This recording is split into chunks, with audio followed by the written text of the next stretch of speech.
Welcome to the NuriEdge podcast, where neuroscience meets leadership and real world performance. Today, we're joined by Kennedy Coopwood. Kennedy is a seasoned HR professional with expertise in talent acquisition, leadership development, and employee engagement. Originally from Washington, D.C., Kennedy has called Portland, Oregon home since 2015, where she's developed a broad range of skills across various industries and organizational settings. Kennedy's passion for HR is rooted in her core belief that every individual deserves to feel seen, valued, and empowered in the workplace. Her approach focuses on creating inclusive environments where talent is nurtured and leadership is cultivated. She leverages her experience to help organizations build strong, diverse teams and develop leadership strategies that inspire meaningful, lasting change. So let's dive in and sharpen your edge. First of all, thank you so much, Kennedy, for joining us. We have been so excited to have you on the show. Um, Totally. as we start, I'd love to talk about just the best or even most necessary practices that you see for supporting employees who serve communities experiencing active trauma or just that Mhm. like really high pressure, high demand. Totally. And first I'll say I sound so cool on that intro, so thank you. So interesting to Are hear, so like, your cool. own intro being played back, but, yeah, I think as far as best practices go, it really starts with acknowledging people's humanity.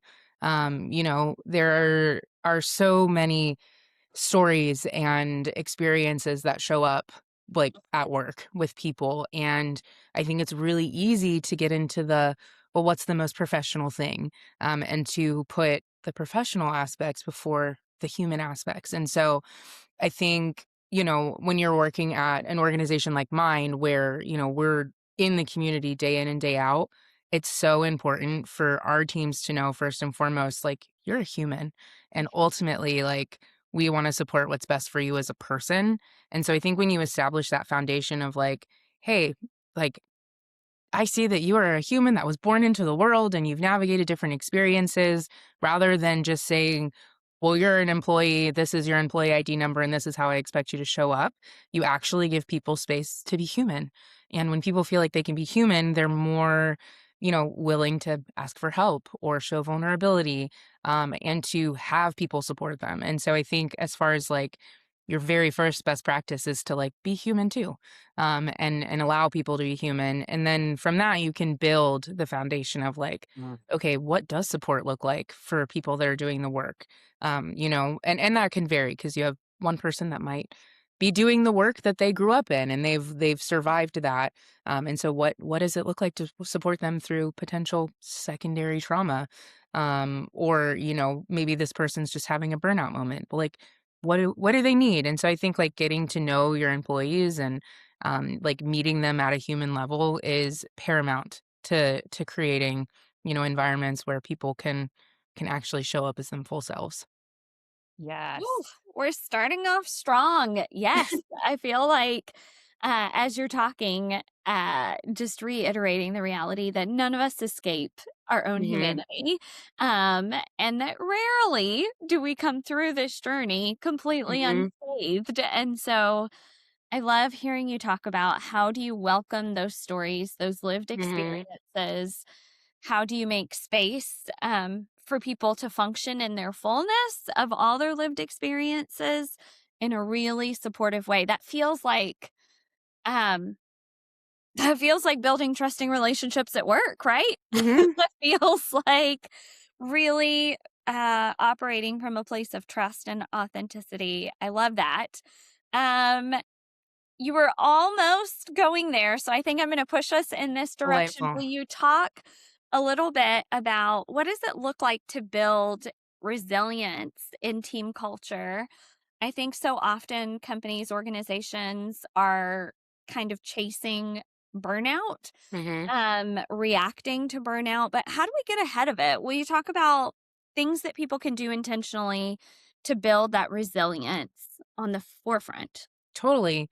And like you said, it kind of goes into my what I was just saying of like letting people come as humans first and foremost.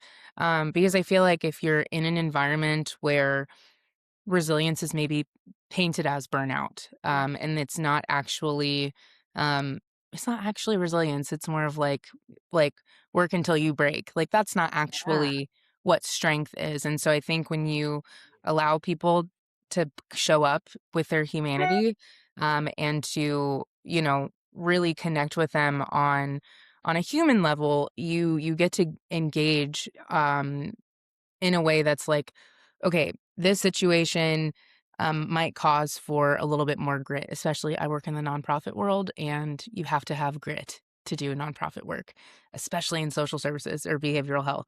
And so I think it's like, okay, these are the situations you're navigating. Um, you as a human, what feels supportive to you? What are the ways in which you like rebuild? One of the things that I learned, a phrase I learned a long time ago, is like, build your well before you're thirsty. And Mm. so it's like working with people of like, okay, you're in this work, you're in community, doing really, really intentional and important, community engagement and services. Um, like, what to you feels supportive? Like, what practices can we make sure are in place so that, you're not 9 months in being like, actually, I'm drowning. And this is the first time we're hearing about it. So, what makes you feel rejuvenated? How do you, um, how do you rest, and learning how to prioritize that in work too. um you know I feel really privileged to work at a place that has a lovely like pond behind it. And that's one of the things that we have our employees do. If like, hey, this work's really heavy today, like, go walk for 30 minutes, like, get out in nature, be away from a computer screen. Don't worry about being anything to anybody right now. And so I think, having those practices where you're allowing people, you're giving them permission to be human, but you're actually showing up for them as well, so that they know that they're not expected to just burn out, that people are actually like practicing what they preach. And that if they are into a position or I don't know, a situation where they're having a hard time, maintaining that resilience, it's, having the humanity with them to say like, hey, this is really hard. And maybe resilience right now looks like taking a break and, take a 3-day weekend and just recharge. And so I think it kind of goes into what I was saying. So I don't know if I sound like a broken record. But I think it's just so important to meet people where they're at and to actually take the steps to understand what they need. Because Yeah. no person is the same. It's not one size fits all. And so, there's some of my employees that, like, when they're having hard times, they just want to sit and word vomit. And it's just holding space for them. And like that helps them carry on day to day. There's other people that are like, I need to go smudge. Or, I work for a Native organization. So there are people that are like, I need to go sweat. I need to, go sit with my elders. And so understanding what people need and then actually allowing them to have space to do it, I feel like really builds up that, that ability to be resilient and to practice. Because really, how much of life is just like corrective, corrective experiences of learning how to be human. Yeah. Yeah. And there's space and there's need for that. But I love that you're leading the conversation on, but we can also be proactive. We Hmm. can think ahead of time. I love the build your well before you're thirsty. I'm going to be using that Yeah. because it's such an accurate depiction of being proactive, thinking intentionally, anticipating what some needs are. I also love that you called out individualized things. Hmm. What one person finds restorative, another person is going to find annoying. And the Yep. only way to know what is actually supportive is to let that person define it for Hmm. themselves. So I love that you called out being intentional in that way of individualizing and letting the person identify it for them. I mean, this resonates deeply for us because we absolutely are human centered and thinking Hmm. about how do you let people create the reality that they need in order Mhm, to be successful and strategic. I'm going to press us a little bit though, because for our listening audience, they may be saying, like, I'm on board. Yes, please. And also, mhm, there is a cost, there's a bottom line. How do we balance compassion and compassionate support to employees with accountability, mhm, particularly when we're thinking about mission driven work? We're thinking about budgets and the reality of boards and Yep. P&L sheets, right? All of these worlds collide. Talk to us a little bit about what that balance looks like. Yeah, such an important question, because I think you can get lost in the either, like, really honing in on accountability and forgetting the compassion Yeah. or, vice versa, and so I think I'm just gonna keep building on my answer here. Yeah. I think, like, first recognizing this there's so much research out there about how when people feel appreciated and recognized at work, they tend to perform better, and so that gives me so much more motivation to continue to get to know my employees and, learn about them individually, so there is that aspect as well, but I think really compassion and accountability are two sides of the same coin, if you will. Because in order to have compassion, you need to be able to recognize, the situation at hand. And, maybe like I'm trying to think of like a specific example where, I have an employee that might have made a mistake. And they're feeling like really down about it or beating themselves up. And I can come in and say, hey, like, no, like I totally understand your situation. I understand how you might be really frustrated with this. And I also understand that like maybe this is not the direction we're trying to move in. So like how can I support you in course correcting? I'm a very big advocate of, confronting conflict through connection, Mhm. because I feel like that's what actually gives people the safety to make mistakes and not feel like it's the end of the world. To where, when somebody does something they're not supposed to, if I already have a relationship with them, I can go to them and say, "Hey, I totally understand the intention here, but here's the impact, and this is what we need to do to really course correct and get us back on track." Sure. And when you already have those relationships built, it's much easier than coming to a person saying, "Hey, you didn't quite hit the mark. Let's do better," without them, internalizing and shaming themselves. And so I think to have accountability, you have to have compassion.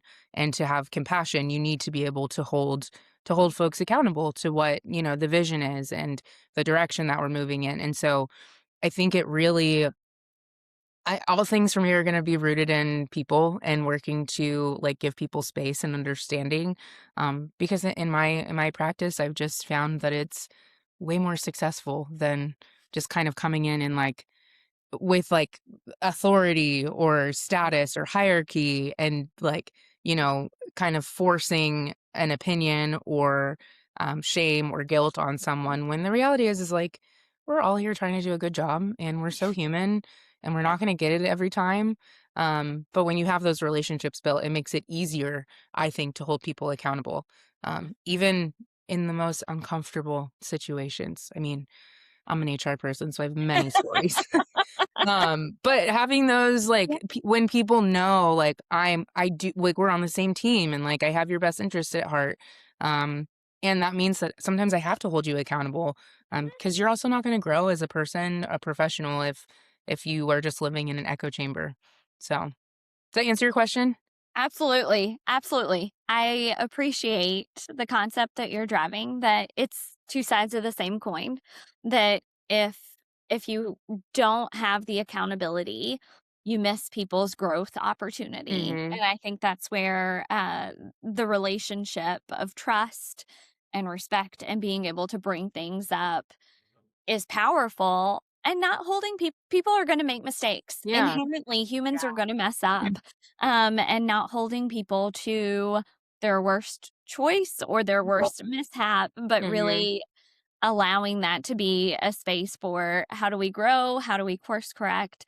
I think that's powerful. I'm sure that there are lots of HR professionals, leaders, managers nodding along thinking, yeah, you can't just discard uh, Mhm. the person and the value that they bring just because a mistake has been made.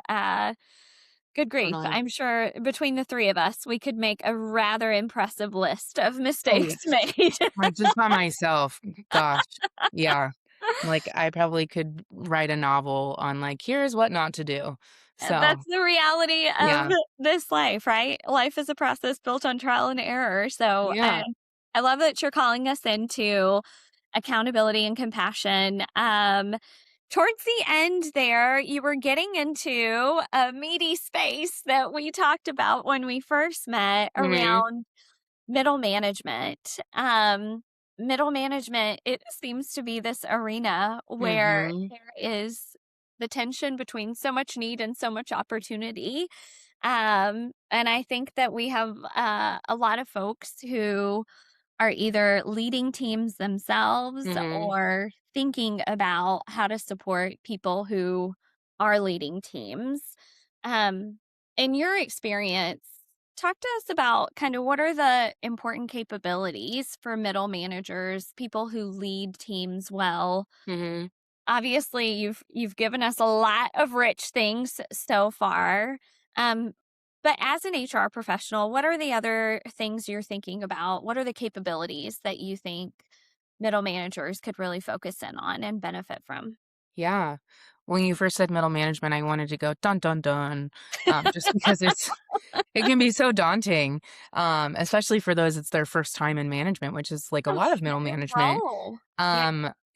I some of the things that we've talked about previously, like, gosh, sometimes there are managers who are like wizards with the actual technicalities of their job, but then the people part is what I've seen people get hung up on, yeah, Yeah. the most. Yeah. And so I've been thinking about like, if I could talk to a middle manager, which I have plenty that I could talk to, Yeah. but like somebody that could actually sit down with me and take time to chat. I was thinking humility was probably um, one of the one of the characteristics that I would push with fervor.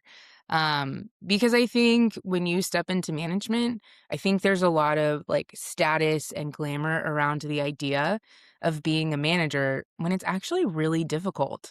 Mhm. Because like you said, there's, can be high need, Mhm. while also there being not enough resources to do things or, not having the knowledge to do so. So I think one, having the humility to recognize, like, just because you're in charge doesn't mean that, you're gonna get it perfectly, and it also doesn't mean that there are still people that don't have things to offer on your team. And so I think having the humility to, like, no, the work doesn't necessarily change, it's about owning direction and, like, moving forward with strategic initiatives. But I also think that it's so important to ask for help, and that's what I wish I could tell every manager, that, I think that there can be, it's a really pressure point to be kind of the middle person, and being responsible for, relaying information back to your director, whatever that person is called that you report to, Mhm. while also making sure that the day-to-day is working, and so it's that kind of the fork in the road between operations and strategy. And it's so important to ask questions and to be curious, and to realize like you have time to figure out like what your style is going to be, and it doesn't you don't have to come in um as an authoritarian. You can come in with curiosity. One thing that I think it's really important that I tell folks of like, it's really important that you don't, make your team adjust to you, but you know your team and you know how each person communicates and how they, like, solve conflict, and those things aren't gonna come unless people show curiosity, and so I think having the humility to like, say, "I don't know all of this," and, like, I am still gonna be relying on my team, um, asking for help when you need it, knowing that, like, it's not possible for you to carry the team on your own. So like take the pressure off, ask for help. Your whole team's going to be better off for it. And then having the curiosity to actually shape how you engage. I think we can have an idea of what it means to be a manager, but until we're actually doing it, working with the specific team we're working on, and like knowing what works for that team, um, you actually won't actually know how to manage. As someone that's managed people, every team I've managed is different, and I've had to adjust my approach with every single team. And it's important, because ultimately when you're a manager, you are a leader in some capacity. And I remember I did a leadership intern in my early 20s, and one of the things they told us was leaders should be the safest person in the room. And so I kind of have used that in management of like, okay, well, how can I create safety for my team? Both safety for them as people, safety for the work we're doing, so that we can also push this work along. And if I wasn't humble, if I didn't ask questions, and if I didn't remain curious, like my team wasn't going to go anywhere. So, um, yeah, I think Oh, that's my right off the cuff answer. man, off the cuff, Kennedy, I have to say, I feel like I'm a better human for having spent these Oh, 20 minutes with thank you. you. Thank you for the call back. I feel like your deep empathy just leads us to think about how do we elevate and function as our better selves in society. So thank you for your wisdom, for your leadership, for the way that you are navigating, and for being willing to share with us Yeah, of today. course. I feel like this might be my go-to episode on moments when I need to remember the hope in humanity. Oh, good. I'm so glad because we need so much of it these days. That's right. Yeah. Oh, we Yeah. talk often about we built NuriEdge for the young women we were when we started our careers. Hmm. But the reality is, it's still the same woman that shows up every day. Like, I still need the coaching. I still need the Yeah. help. Still all need that space of transparency and vulnerability where we can say, like, hey, as an individual, Hmm. this is the kind of support I need. This is what moves that needle for me. So I love what you're saying about just the ways that we can just support. Like, no tool is meant to replace humanity, but if it Totally. can support humanity, we can find some great efficiencies. So I love what you've shared. So thank you so much for joining us. Thank you for your Of time course. today. For more information, or if anyone listening would like to connect with Kennedy, she could be found on LinkedIn under Kennedy Coopwood. And to learn more about NuriEdge, see www.nuriedge.ai or find us on LinkedIn. Thank you so much. Whew, thank you.